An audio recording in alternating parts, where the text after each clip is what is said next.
السلام علیکم ورحمۃ اللہ وبرکاتہ۔ بسم اللہ الرحمن الرحیم، نحمدہ و نصلی علی رسول الکریم وعلی آلہ واصحابہ اجمعین۔ اما بعد میرے عزیز ساتھیوں، آج ہم لوگ انشاءاللہ حدیث اور سیرت پر کچھ سوالات کا جواب دیں گے۔ حدیث کس کو کہتے ہیں؟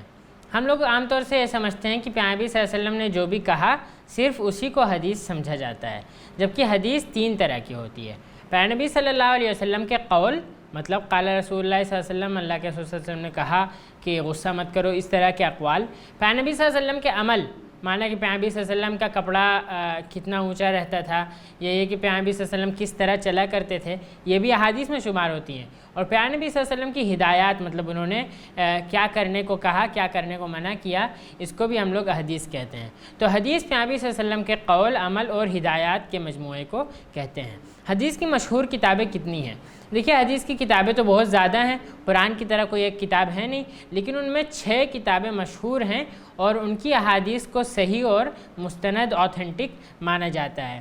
صحیح بخاری، صحیح مسلم، سنن ترمذی، سنن ابی داؤد، سنن ابن ماجہ اور النسائی، انہیں ہم لوگ صحاح ستہ کہتے ہیں۔ صحاح ستہ، صحیح کی جمع ہوتی ہے صحاح، صحاح ستہ مطلب 6 صحیح کتابیں۔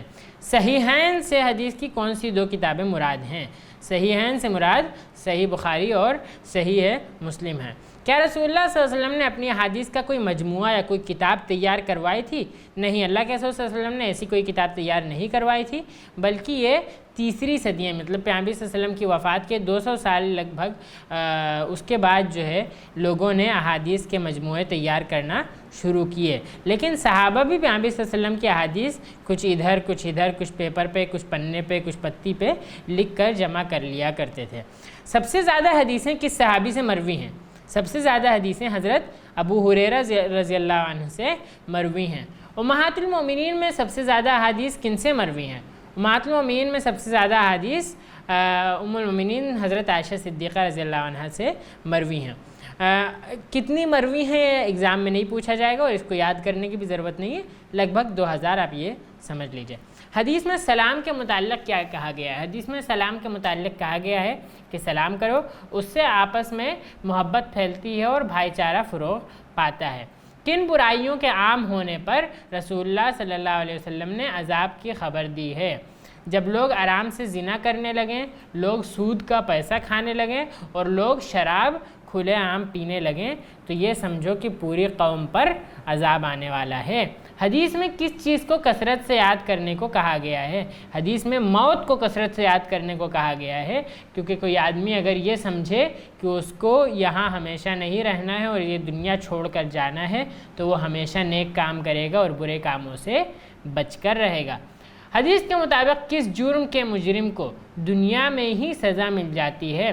والدین کی نافرمانی کرنے والوں کو دنیا میں ہی سزا مل جاتی ہے۔ اس کے بہت سارے واقعات ہیں کہ ایک آدمی اپنے والد کے ساتھ اچھی طرح سلوک نہیں کرتا تھا، تو اس کے بچوں نے بھی اس کے ساتھ برا سلوک کیا وغیرہ وغیرہ۔ تو اللہ کے رسول صلی اللہ علیہ وسلم نے کہا ہے کہ جو اپنے والدین کے ساتھ برا سلوک کرے گا، اس کو آخرت میں جو عذاب ملے گا وہ تو ہے ہی، لیکن اس سے پہلے دنیا میں بھی اس کو اس کے اعمال کی سزا کسی نہ کسی صورت میں اللہ تعالیٰ دے دے گا۔ حدیث کے مطابق نیکیوں کو مٹا دینے والی چیز کیا ہے؟ غیبت اور حسد ایسی برائیاں ہیں جو نیکیوں کو مٹا دیتی ہیں۔ اللہ کے رسول صلی اللہ علیہ وسلم نے فرمایا کہ جیسے کہ آگ گھاس کو کھا لیتی ہے نا، سوکھی گھاس ہو اس میں آگ لگ جائے تو فوراً سب جل کے ختم ہو جاتی ہے، اسی طرح غیبت اور حسد نیکیوں کو جلا کر ختم کر دیتے ہیں۔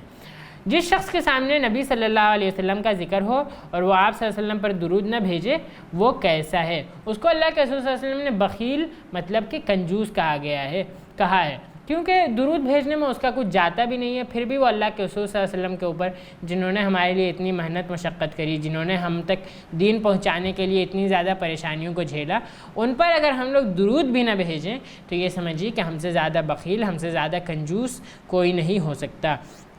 حدیث میں رسول صلی اللہ علیہ وسلم پر درود پڑھنے کا کیا اجر بتایا گیا ہے؟ اس کا اجر یہ بتایا گیا ہے کہ اللہ تعالیٰ اس پر 10 بار درود بھیجتا ہے اور اس کو اپنا محبوب بندہ بنا لیتا ہے، مطلب یہ کہ اللہ تعالیٰ اس کو اپنے قریب کر لیتا ہے۔ حدیث میں دکھاوے کو کس زمرے میں شامل کیا گیا ہے؟ حدیث میں کہا گیا ہے کہ دکھاوا یا ریاکاری یہ شرک اصغر ہے، مطلب چھوٹا شرک ہے، مطلب بہت کبیر گناہ ہے، اور آدمی کو کوئی بھی کام دکھاوے کے لیے نہیں کرنا چاہیے، بلکہ صرف اس لیے کرنا چاہیے کہ وہ اللہ تعالیٰ اس سے راضی ہو جائے اور اس کو جنت میں داخل کر دے۔ جو قرآن مجید کو یاد کر کے بھلا دے اس کے متعلق کیا کہا گیا ہے؟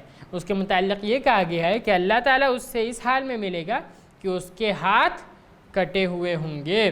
اور حدیث کے تعلق سے آخری سوال، دلوں کا زنگ کیسے دور ہوتا ہے؟ لوہا جب رکھا رہتا ہے نا، اس پہ پانی ہوا یہ سب پڑتا رہتا ہے تو اس میں زنگ لگ جاتا ہے، وہ خراب ہو جاتا ہے، کسی کام کا نہیں رہتا۔ اسی طرح اللہ کے رسول صلی اللہ علیہ وسلم نے فرمایا ہے کہ اگر دل پڑا رہے گا، قرآن کے ذریعے اس کو صاف نہیں کیا جائے گا تو اس میں زنگ پڑ جائے گا۔ تو حدیث کے مطابق دلوں کا زنگ کیسے دور ہوتا ہے؟ موت کی یاد اور قرآن کی تلاوت سے۔ آئیے ہم لوگ سیرت کے بھی کچھ سوال جواب آج دیکھ لیتے ہیں۔ نبی صلی اللہ علیہ وسلم کی تاریخ پیدائش کیا ہے؟ 12 ربیع الاول یا 9 ربیع الاول؟ اب کون سا سن تھا وغیرہ یہ سب یاد کرنے کی ضرورت نہیں ہے۔ نبی صلی اللہ علیہ وسلم کس نبی کی نسل میں سے ہیں؟ آپ جانتے ہیں حضرت ابراہیم علیہ السلام کے 2 بیٹے تھے، اسماعیل علیہ السلام تھے، اسماعیل علیہ السلام کے بیٹوں میں سے حضرت محمد صلی اللہ علیہ وسلم ہیں، اور اسحاق علیہ السلام تھے جن کے بیٹوں میں سے بنی اسرائیل مطلب سارے یہودی ہیں۔ تو نبی صلی اللہ علیہ وسلم حضرت اسماعیل علیہ السلام کے فرزند تھے۔ نبی صلی اللہ علیہ وسلم کے 2 نام کیا تھے؟ نبی صلی اللہ علیہ وسلم کے نام محمد اور احمد تھے۔ محمد اللہ کے رسول صلی اللہ علیہ وسلم کے دادا نے ان کا نام رکھا تھا، اور احمد ان کی امی جان نے رکھا تھا۔ تورات میں نبی صلی اللہ علیہ وسلم کو کس نام سے یاد کیا گیا ہے؟ فارقلیت۔ یہ ضروری نہیں ہے، اس کو یاد کرنے کی ضرورت نہیں ہے۔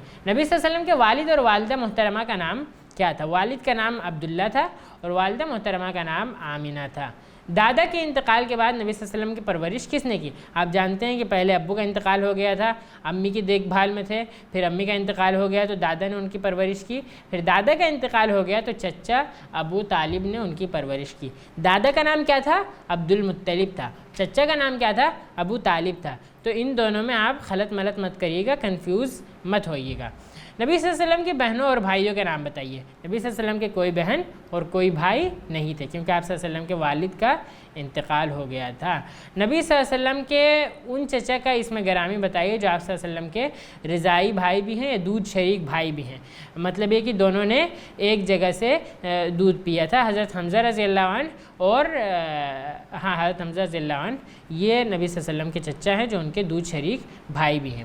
لوگ نبی صلی اللہ علیہ وسلم کو کس نام سے پکارتے تھے؟ صادق مطلب سچا، اور امین مطلب کہ امانت دار، اور کسی نے اللہ کے رسول صلی اللہ علیہ وسلم کی زبان سے کبھی جھوٹ نہیں سنا اور کبھی اللہ کے رسول صلی اللہ علیہ وسلم نے کسی امانت میں خیانت نہیں کری۔ خانہ کعبہ کی تعمیر کے وقت جھگڑا کیوں ہوا اور اس کے ذریعے کس کے ذریعے ختم ہوا؟ آپ جانتے ہیں کہ نبی صلی اللہ علیہ وسلم کے زمانے میں خانہ کعبہ ایک بار طوفان آنے کی وجہ سے ٹوٹ گیا تھا، پھر پورا خانہ کعبہ لوگوں نے پھر سے بنایا۔ حجر اسود جب اس کی جگہ پر رکھنے کی باری آئی تو تمام سردار لڑنے لگے کہ ہم رکھیں گے ہم رکھیں گے، تو اللہ کے رسول صلی اللہ علیہ وسلم نے اس کا حل یہ بتایا کہ پتھر کو ایک چادر میں رکھو اور چادر کا ایک ایک کونا سارے سردار پکڑ لیں اور حجر اسود کو اس کی جگہ پر پہنچا دیں۔ تو یہ فیصلہ ہوا اور اللہ کے رسول صلی اللہ علیہ وسلم نے جھگڑا ختم کر دیا۔ نبی صلی اللہ علیہ وسلم نے کون سا پیشہ اختیار کیا تھا؟ کون سی آکیوپیشن تھی؟ وہ بزنس کرتے تھے، مطلب ان کی تجارت تھی۔ حضرت خدیجہ رضی اللہ عنہا نے نبی صلی اللہ علیہ وسلم کو نکاح کا پیغام کیوں دیا؟